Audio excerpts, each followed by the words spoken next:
guys, my name is McDonald, and this is my discussion post for Tuesday, November 17th. And we're going to be doing 3 ab exercises. One's going to be oblique twist, the other's going to be 1, 2, 3 sit-up, and the last one's going to be a rollout.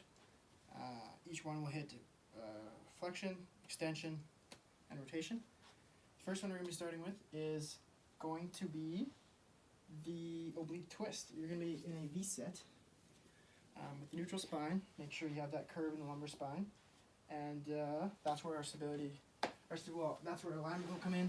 Our stability will be coming in based on our glutes. Our glutes will be the only point of contact for this exercise.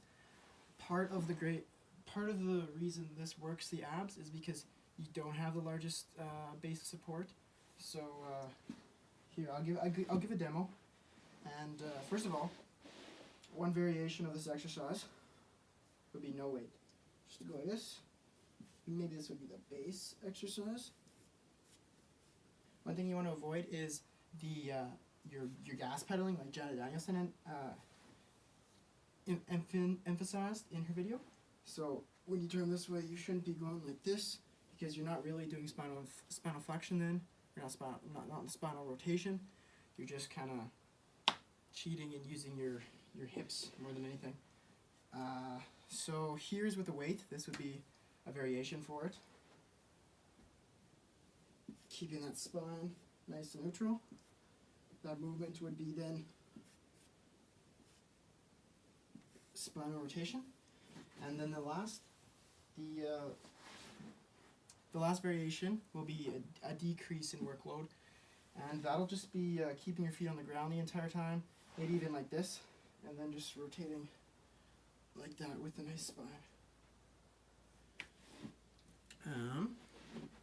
Yeah, so that is the oblique twist.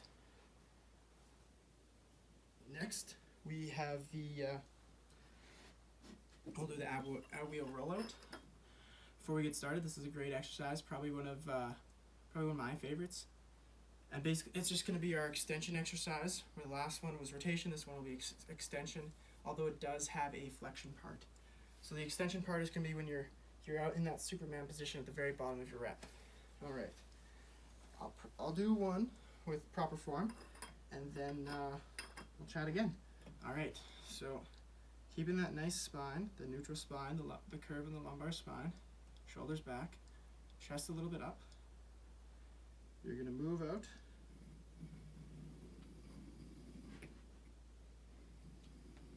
And then end the exercise with that cat back that Gray was talking about today in his video.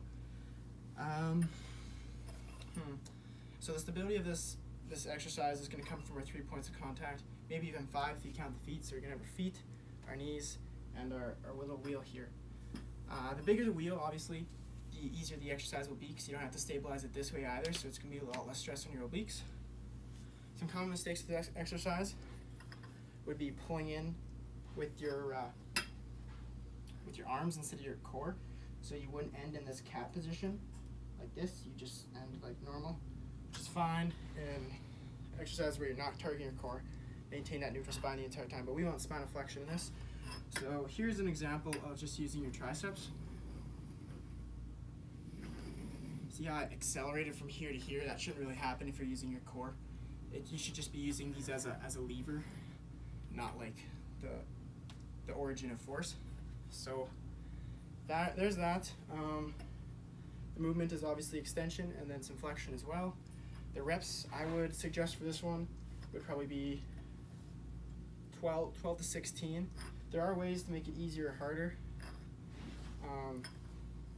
So the closer you are, you don't have to go all the way down because that'll only make it harder. You can limit your range of motion, but there are consequences with that.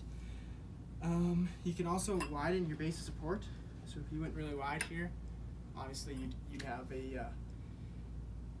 more stability and you wouldn't feel the burn as much. A variation where you might want to make this more difficult would be from your feet, where you'd start up here, your nice neutral spine, lumbar spine, and then you come down like this and you go out. That is something that takes a lot of practice.